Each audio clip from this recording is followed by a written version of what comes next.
Hello guys, welcome back to my channel simply charisma. ముందుగా అందరికీ happy Vinayaka Chavithi.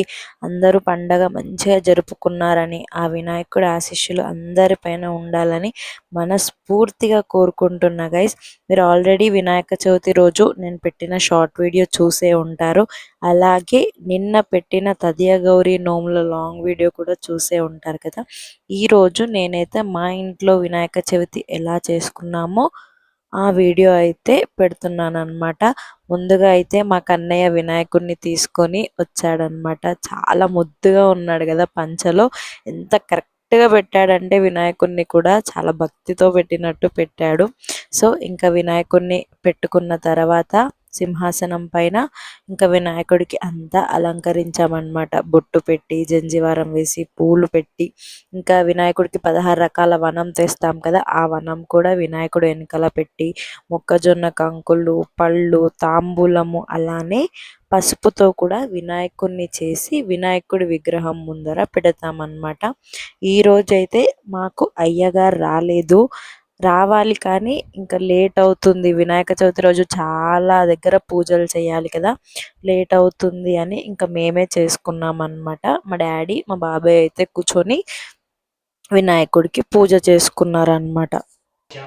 ममता नामधेयस्य सुनील कुमार नामधेयस्य जया नामधेयस्य विहांशी नामधेयस्य गीता माधुरी नामधेयस्य मोक्षित कुमार नामधेयस्य लक्ष्मी देवी नामधेयस्य वेन्नकुलपुत्रोद्भवस्य गुंता शिवशंकर नामधेयस्य धर्मपत्नी स्मिता नामधेयस्य सोदरा उमेश नामधेयस्य संतान श्रीराम नामधेयस्य दैविकरुद्र नामधेयस्य सहकुटुंबानां सुक्षेम स्थैर्य धैर्य विजय वीर्य अभय आयु आरोग्य ऐश्वर्यं.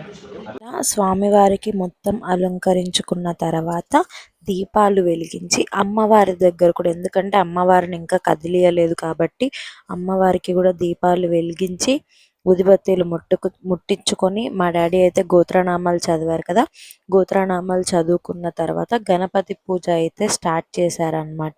ముందుగా అయితే స్వామివారిని కడిగినట్టు ఊహించుకొని కలశం నీళ్ళతో స్వామివారిని నీట్గా కడుక్కోవాలి. తర్వాత పంచామృత అభిషేకాలు మన ఇష్టం ఉంటే చేసుకోవచ్చు, లేకపోతే లేదు. అక్కడ ఒక సైడు పూజ జరుగుతుంటే ఇక్కడ మా వాళ్ళైతే ఎవరిని సతాయించకుండా, పూజకి అడ్డు రాకుండా చాలా బాగా వాళ్ళంతటా వాళ్ళు ఆడుకున్నారనమాట.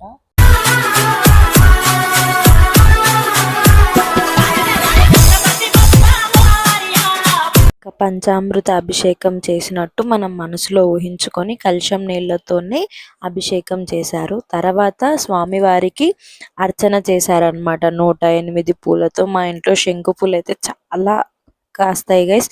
సో ఆ శంకు పూలతోనే అర్చన చేశారనమాట. మా డాడీ పూజ చేయిస్తుంటే మా బాబాయ్ చేస్తున్నారు. ఒక్కరొక్కరు ఒక్క విధంగా చేసుకుంటారు కదా గైస్ పూజ.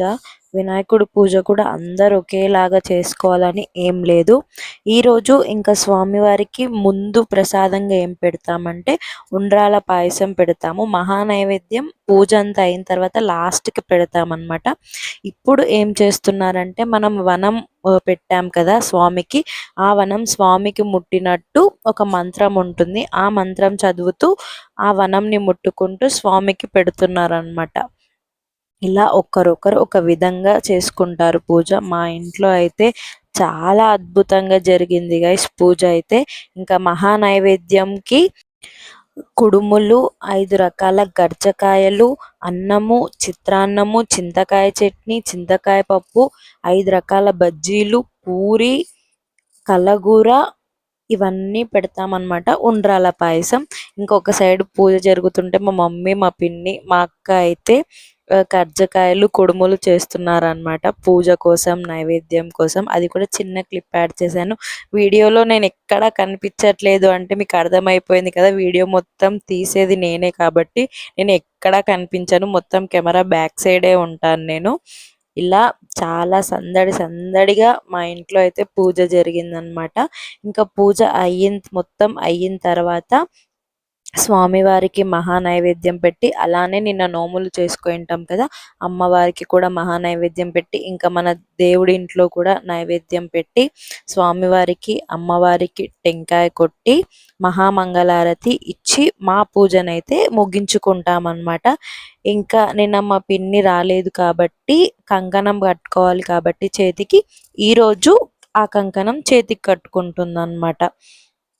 మీ ఇంట్లో ఎలా జరిగింది గైస్ పండగ? गणनायकाय गणदैवताय गणाध्यक्षाय धीमहि गुणशरीराय गुणमण्डिताय गुणेशानाय धीमहि गुणातीताय गुणाधीशाय गुणप्रविष्टाय धीमहि एकदन्ताय वक्रतुण्डाय गौरीतनयाय धीमहि गजेशानाय भालचन्द्राय श्रीगणेशाय धीमहि। వినాయక చవితి రోజు కూడా మేము 16 రకాల కూరగాయలు వేసి కలగూర చేస్తాము. అలానే మహానైవేద్యంలోకి కూడా 16 రకాల వంటలు చేస్తామన్నమాట. అవన్నీ కూడా మీకు లాస్ట్లో ఒక క్లిప్ యాడ్ చేసి చూపించాను, చూసేయండి. ఇలా మహానైవేద్యం పెట్టుకున్న తర్వాత స్వామివారికి సమర్పించి మహామంగళారతి ఇచ్చి స్వామివారికి ఇంకా మనకేమైనా కోరికలు ఉంటే కోరుకోవాలి. హారతి ఇచ్చిన తర్వాత చేతిలో అక్షంతలు పూలు పట్టుకొని 5 సార్లు అంగప్రదక్షిణ చేసుకొని అవి స్వామివారికి వేసి మన కోరిక ఏదైనా ఉంటే కోరుకొని స్వామివారికి మనకి తోచినన్ని బింగిళ్ళు తీసి ఏవైనా తప్పులు ఉంటే క్షమించండి అని వేడుకోవాలి. తర్వాత ఇంకా పిల్లలు ఉంటే, మనం ఏదైనా బిజినెస్ చేస్తున్నా, మనకి ఏదైనా జాబ్ ఉన్నా అవి దేవుడి దగ్గర పెట్టి మొక్కుకోవాలన్నమాట. ఇలా ఇంకా పూజ అంతా అయిపోయిన తర్వాత మేము చేసిన వంటకాలన్నీ మీకు ఒకసారి చూపిద్దాము అని ఇలా ఒక చిన్న క్లిప్ తీసుకున్నాను. అందరి తినేటప్పుడు కూడా చిన్న క్లిప్ తీసుకున్నాను అన్నమాట. చాలా అంటే చాలా సందడిగా, చాలా ప్రశాంతంగా మా ఇంట్లో అయితే వినాయక చవితి పండగ జరిగింది గైస్. ఇది గైస్ ఈ రోజుటి మన వీడియో. మీకు నచ్చిందా మా ఇంట్లో వినాయక చవితి పండగ? ఇలా మా ఇంట్లో అయితే పండగ జరుపుకున్నాము. ఈ వీడియో కనుక మీకు నచ్చినట్లయితే don't forget to like, share, subscribe to simply charisma. ఇంకో మంచి వీడియోతో మేము ముందుకు వస్తాను. Thank you.